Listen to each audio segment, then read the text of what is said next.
Magandang araw po sa inyo lahat mga kababayan at welcome back dito po sa ating munting channel Pinas News Review. At eto nga mga kababayan, kapapasok lang, Marcoleta naglabas ng ebidensya sa hearing.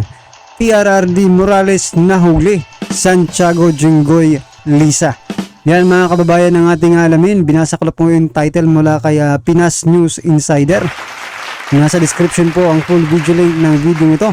Subscribe na po kayo kay Pinas News Insider. At kung bago ka pa lang at di pa po nakapag-subscribe sa ating munting channel, please don't forget to subscribe at i-click na rin po ang bell notification para updated po kayo sa lahat ng ina-uploads nating reaction video. At ito na nga mga kababayan, sama-sama at sabay-sabay po natin pakinggan, panoorin at bigyan ng komento ang video ito. Ito na po. Ito ang balita ngayon. Viral ngayon sa mundo ng social media. Ang di umano'y balitang Congressman Rodante Marcoleta tila harap-harapang nasupalpal si Senator Jinggoy Estrada matapos tila panigan ang dating PIDEA agent na si Jonathan Morales. Pero bago ang lahat, kung bago ka pa lamang sa aming channel, please huwag kalimutang mag-like, subscribe at i-click ang notification bell para mas maging updated ka pa lalo sa lahat pa ng bagong video na i-upload namin. At eto na nga mga kababayan, sa isang panayam, tila pinagtanggol ni Congressman Rodante Marcoleta ang dating PIDEA agent na si Jonathan Morales laban kay Senator Jinggoy Estrada, na ayon kay Congressman Rodante Marcoleta, dapat hindi ganon dahil labang hindi pa napatunayan sa korte ay mananatiling inosente si Jonathan Morales.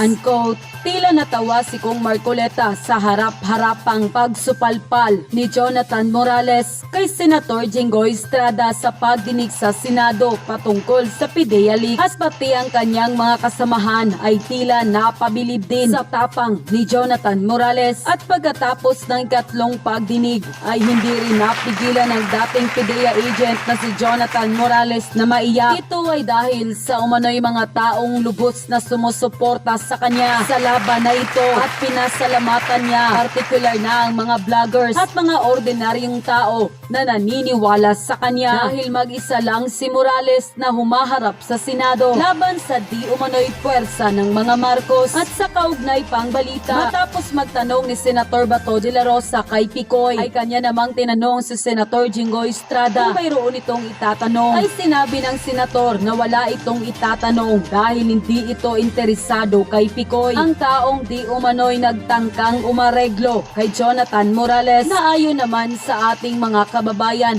ay dapat tinanong nila ito kung sino nag-utos na tawagan ng kaibigan ni Jonathan Morales na si Romy Enriquez para alokin di umano ito. Ayan mga kababayan, halatang halata po yung galawan nila dyan sa Senado, no?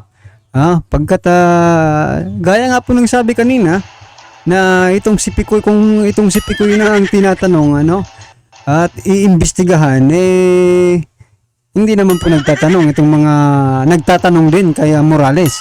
Dapat di ba mga kababayan, dapat patas po ang kanilang pagtatanong. Kung magtatanong po sila kay Morales, dapat din po busisiin at imbestigahan din po nila itong si Picoy mga kababayan.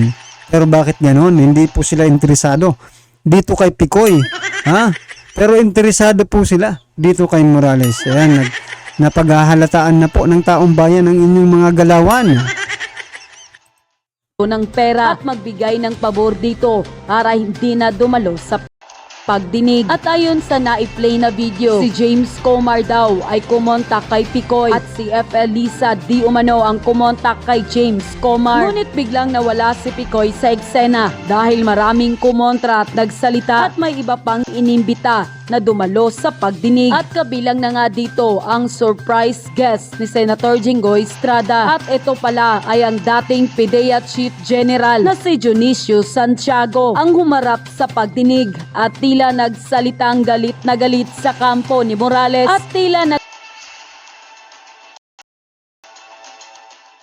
itong si Santiago mga kababayan, talagang may pagkasiga rin ito, no? Kung napanood niyo po yung hearing, talagang inano niya po, no? Pinagsabihan niya po yung mga senador. Parang mas nung napanood ko po yung kanyang pagsasalita, mga kababayan, parang mas mataas pa siya sa mga senador. Pinag-anuhan niya eh. Nilecturean niya yung mga senators. Aba, sinabi niyang siya daw ay everything. Diba? Lahat-lahat na siya na. Congrats sa'yo. Ikaw na po talaga. Bakit ganyan ang inyong ano? Dapat kung tatanungin ka sa malumanay na paraan mo sagutin. Diba? Kasi kayo, nagagalit po kayo pag sumasagot si si Morales, pag sumasagot kay Senator Jinggoy Estrada, diba? Nagagalit kayo, pero bakit dito?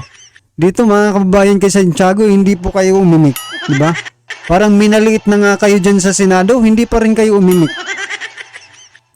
Naglabas ng sama ng loob at nagyabang na kahit anong posisyon ay kaya niya. Ayon pa sa kanya, you may be something but I'm everything based on my experience. Unquote. At dahil nga dito ay tila naging interesado ang marami sa ating mga kababayan kung sino si Dionisio Santiago at bakit ito kinumbita ni Senator Jinggoy Estrada. Napag-alaman tuloy ng marami sa ating mga kababayan na ayon sa balita taong 2017 tinanggal noon ni dating Pangulong Rodrigo Duterte sa kanyang pwesto si dating Dangerous Drug Board Chief Dionisio Santiago dahil hindi lamang sa kanyang mga pahayag laban sa Mega Rehabilitation Project kundi dahil din sa mga aligasyon ng junkets at pagtanggap ng pabor mula sa mga pangunahing drug personalities. Napaalis din siya dahil sa mga reklamo na ginagamit ni General Santiago di umano ang pera ng mga nagbabayad ng buwis para sa mga junkets sa ibang bansa. May mga reklamo din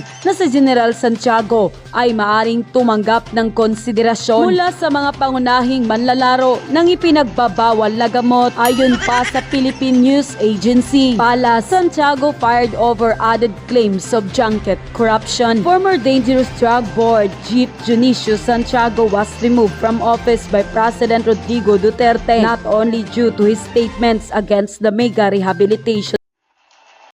So yan ba? Yan ba mga kababayan yung surprise, no? Surprise witness, ano ba yan? Baka surprise ano to? Ni Senator Jinggoy Estrada. Yan ba mga karibin natin ang dapat nating pagkatiwalaan, no? Mas mabuti pa nga si Morales mga kababayan, maraming kaso pero wala namang napapatunayan pa. Pero ito mga karibin natin, no?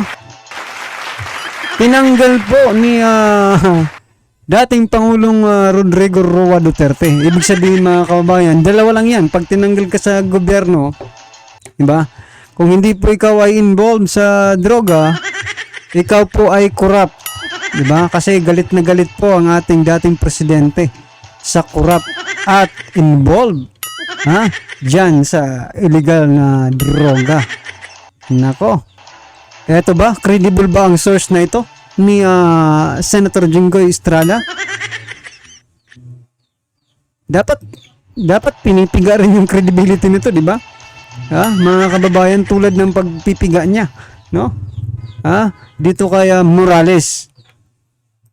Project, but also due to allegations of junkets and receiving favors from major drug personalities. Malacanang said, quoted, I would like to confirm that General Santiago was let go by President not only because of his statement on the mega rehab centers being a mistake. Presidential spokesperson Harry Roque Jr. said during a palace briefing. He also let go because of complaints that General Santiago was using taxpayers' money for a junket abroad. There were also complaints that General Santiago may have accepted consideration by major drug players. Roque said, he said, the complaints against Santiago were filed by the DDB Employees Union, DBBEU, to the Office of the President through a letter dated October 25, 2017. Kaya naman daw malinaw pa sa sikat ng araw na ang dinalang testigo ni Senator Jinggoy Estrada ay may bahid rin di umano ng katiwalian sa gobyerno. At katulad ng sinabi, Dalawa na sila mga kababayan, no? Dalawa na po sila ni Senator Jinggoy Estrada na may bahid ng katiwalian.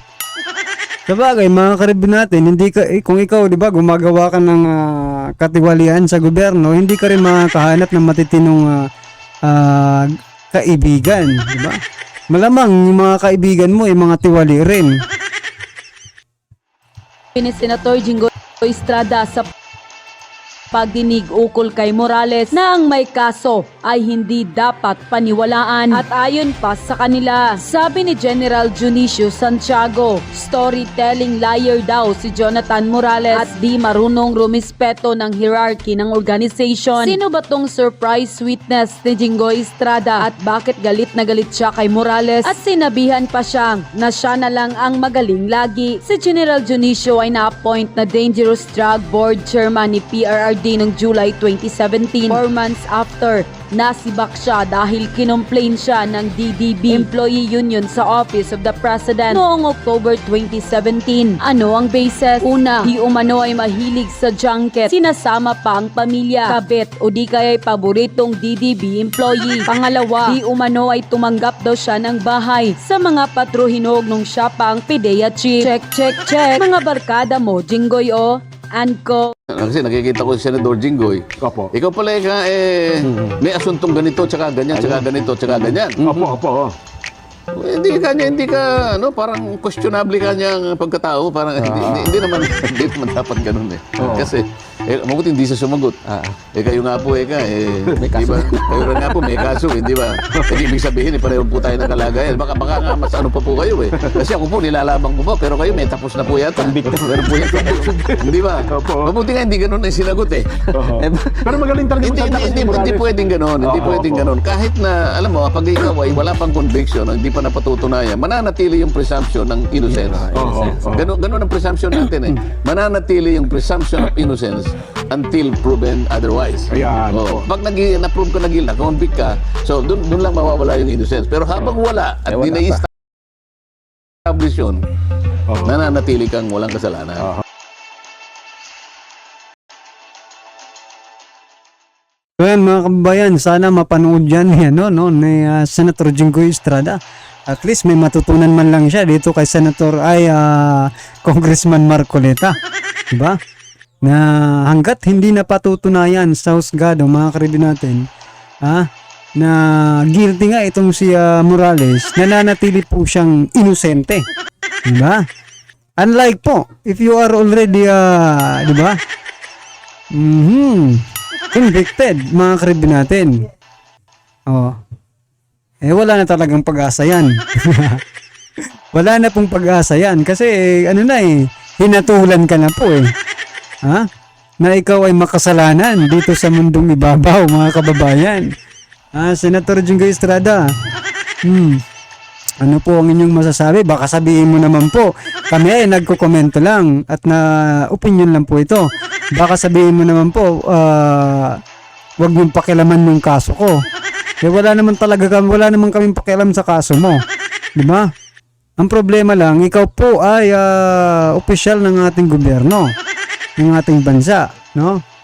At ikaw po ay entitled for criticism, di ba?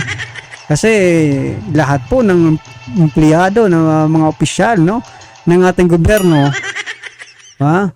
ay may karapatan po ang bawat isang Pilipino na kayo po ay punain. Kasi kayo po ay nagtatrabaho para sa amin. Hindi po kayo nandyan para pagsilbihan ng taong bayan. Kayo po ay nandyan para magsilbi sa taong bayan. Diba? Dapat sana yan po talagang tinatandaan ng mga politiko, no? Bago sila kumandidato. Baka akala kasi nila nandyan sila para pagsilbihan ng taong bayan. Nako, mali po yun mga kababayan. Nandyan po ang mga politikong ito para pagsilbihan po ang taong bayan, mga karibi natin. Baka hindi po nila naiintindihan ang pagiging opisyal, di ba? Baka gusto nila buhay hari. Yung hari nga nagsisilbi pa sa kanyang nasasakupan eh. Well anyway mga kababayan, lahat naman po tayo may kanya-kanyang opinion at reaksyon at kritisismo kung meron man po, no? I-comment lang po sa baba para at least lang po ng ating mga kababayan ang inyong pong opinion patungkol po sa video nito, right? Kung bago ka pa lang at di pa po napag-subscribe sa ating munting channel, please don't forget to subscribe at i-click na rin po ang bell notification para updated po kayo sa lahat ng ina-uploads nating reaction video. Yan, maraming salamat po.